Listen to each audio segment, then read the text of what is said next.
এই যে আমরা 27শে মার্চ 2023 ইটালি সরকার ঘোষিত ফ্লোসিতে ওয়ার্ক পারমিট আবেদন করে ওয়ার্ক পারমিট সহ পাসপোর্ট ইটালি অ্যাম্বাসিতে জমা করেছিলাম। গত মে, জুন, জুলাই 2023 পর্যন্ত ভিসা পাসপোর্ট প্রদান করা হয়েছিল, কিন্তু আগস্ট 2023-এর পর থেকে মানে আগস্ট মাস থেকে আজ পর্যন্ত আমাদের ভিসা ও পাসপোর্ট দেওয়া বন্ধ করে দেয়।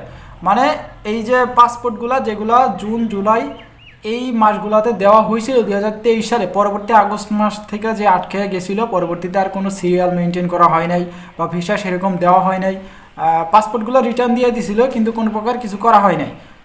তো সেটাই কিন্তু এই যে এইখানে কিন্তু উল্লেখ করা হয়েছে, যার কারণে প্রায় 50 থেকে 60,000 পাসপোর্ট এখনও পর্যন্ত 2023 এবং 24 সালের আটকে আছে।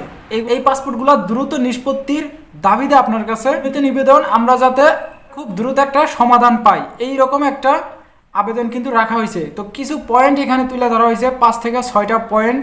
তো এখানে কি বলা হয়েছে আমি আপনাদেরকে একটু জানার চেষ্টা করি। দেখেন, পয়েন্টে এখানে বলা হয়েছে 2023 সালের আগস্ট মাস থেকে ডিসেম্বর মাসের জমাকৃত পাসপোর্টে ওয়ার্ক ভিসাকে অগ্রাধিকার দিয়ে সিরিয়াল অনুযায়ী 45 দিনের ভিতরে ডেলিভারি দেওয়ার ব্যবস্থা করা এবং 23-24 সালের আটকে থাকা পাসপোর্ট 2 মাসের ভিতরে ডেলিভারি দেওয়া। এইখানে এই যে একটা পয়েন্ট, প্রথম পয়েন্ট এটাই ছিল, যাতে 23 এবং 24 সালের যে আটকায় থাকা পাসপোর্টগুলো এগুলো খুব দ্রুত 45 দিনের ভিতরে 45 দিনের ভিতরে যাতে ডেলিভারি দেওয়া হয়। প্রথম পয়েন্টে এখানে এটাই বলা হয়েছে। দ্বিতীয় পয়েন্ট দেখেন, 6 মাসের অধিক সময় ধরে আটকে থাকা পাসপোর্ট ভিসা প্রদান করতে হবে, অন্যথায় ক্ষতিপূরণ দিতে হবে ইটালি আইন অনুযায়ী। মানে এখানে 6 মাস বলা হয়েছে।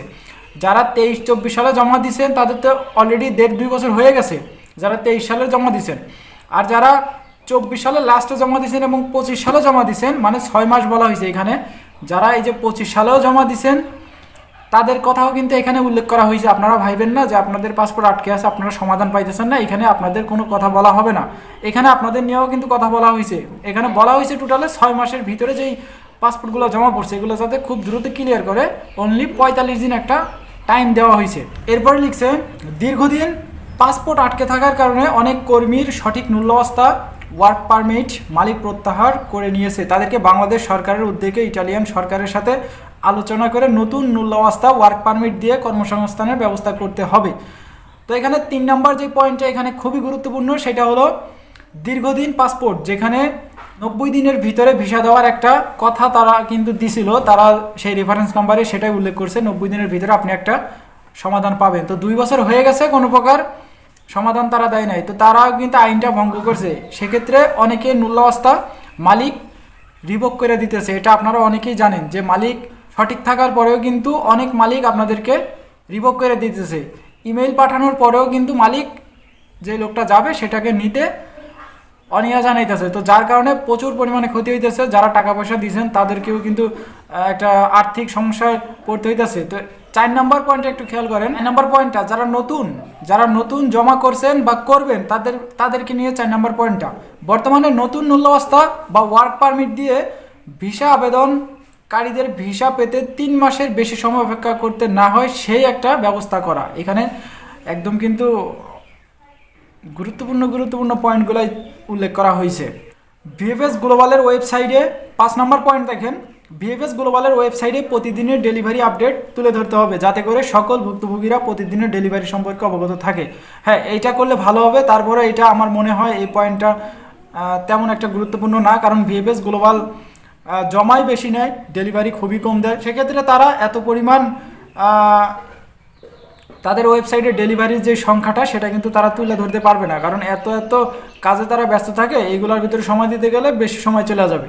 এই পয়েন্টটা আমার মনে হয় এটা একদমই গুরুত্বপূর্ণ না। 6 নম্বর যে পয়েন্টটা, এটা হচ্ছে শেষ একটা পয়েন্ট, এটা একদমই মানে ভেরি ইম্পর্টেন্ট। এটা দেখেন, এখানে বলা হয়েছে মূল্যাবস্থা বা ওয়ার্ক পারমিট পাওয়ার পর 6 মাসের মধ্যে ভিএফএস গ্লোবালের মাধ্যমে ভিসা আবেদন ফাইল ইটালি অ্যাম্বাসিতে জমা করতে হবে। এখানে বলা হয়েছে মূল্যাবস্থাটা যখন আপনার একটা মেয়াদ থাকে 6 মাস, এর ভিতরে কিন্তু অ্যাম্বাসির ভিতরে যাওয়া লাগে। এখন আপনি ভিএফএস গ্লোবালে জমা করে রাখলেন, কিন্তু ভিএফএস গ্লোবাল অ্যাম্বাসিতে ট্রান্সফার করলো না, তো ভিসাটা আপনার কিভাবে দিবে? তো 6 মাস অতিক্রম হইলে কিন্তু আপনার ওই পাসপোর্টটা রিজেক্ট করে দিতেছে। বা মালিক আপনাকে নিতে অনীহা প্রকাশ করতেছে। তো এক্ষেত্রে এটা একটা গুরুত্বপূর্ণ পয়েন্ট, এটা এই ভিএফএস গ্লোবালের দায়িত্ব নিয়ে এম্বাসিতে প্রেরণ করতে হবে 6 মাসের ভিতরে। তো এটাও কিন্তু একটা গুরুত্বপূর্ণ পয়েন্ট। আরেকটা পয়েন্ট দিছে দেখেন, ভিএফএস গ্লোবাল অ্যাপয়েন্টমেন্ট নিয়ে দুর্নীতি করার ফলে অনেক সময় সঠিক সময়ে নুল্যস্তা জমা দিতে না পেরে মেয়াদ শেষ হয়ে যায়। দেখছেন 6 মাসের উপরেও কিন্তু অনেকেই চলে যায় পরবর্তীতে, এতে করে অনেকের ক্ষতিসাধিত হয়। এই বিষয়ে সঠিক তদন্ত করতে হবে, এটাও একটা গুরুত্বপূর্ণ পয়েন্ট বলে আমি মনে করি। এখন আপনাদের একটা প্রশ্ন থাকতে পারে যে কবে, কোথায়, কিভাবে এই মানববন্ধনটা করতে হবে। তো এগুলো আমাদের গ্রুপের ভিতরে জাস্ট গতকাল রাতে একটা প্রতিবেদন এটা কিন্তু প্রকাশ করা হয়েছে। এটার এখনো পর্যন্ত ডেট কিন্তু আমরা ফিক্স করি নাই।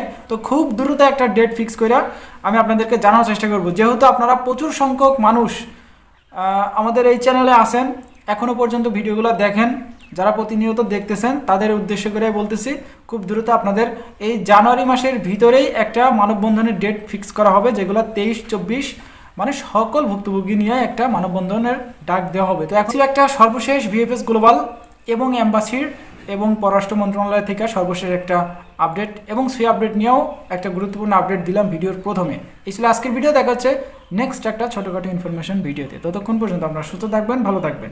মজুমদার ফ্রম ইটালিয়ান ইউরোপ এই 2টি ইউটিউব চ্যানেলের পাশেই থাকবেন।